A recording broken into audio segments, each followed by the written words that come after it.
Hi friends, అందరికీ కుక్క పిల్ల చూసారా ఎంత ముద్దుగా ఉందో. దీన్ని అయితే ఎవరో కవర్లో పెట్టేసి పడేశారండి. ఇదైతే ఎన్ని రోజుల్లో తెలీదు, కళ్ళు అయితే తెరవలేదు. పాలు అలాగా స్పూన్తో పడితే తాగుతుంది, కానీ అరుపు అయితే ఆపట్లేదు. చిన్న చిన్న శ్వాస తీసుకుంటుంది. దీనికైతే బాగా దెబ్బలు కూడా ఉన్నాయి. దెబ్బలంటే పురుగులు పట్టేసి కొరుకు తినేసాయి అన్నమాట. అస్సలు అలా పడుకునే ఉంది.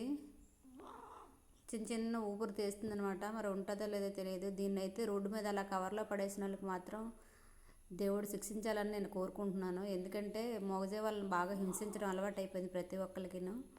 పెంచకపోయినా పర్లేదు, వాటిని తల్లికి దూరం చేసేసి చిన్నపిల్లల్ని బయటపడేస్తే అవి ఎలా బతుకుతాయి? కళ్ళు కూడా తెరలేదు. బతకాలని నేను చాలా కోరుకుంటున్నాను. ఎందుకంటే దీనికి పాలు పిక్క కూడా పాలు పడడానికి ట్రై చేశాను, కానీ పాలు పిక్క అయితే తాగలేదు. స్పూన్తో కొంచెం కొంచెం తాగుతుంది. Thank you for watching.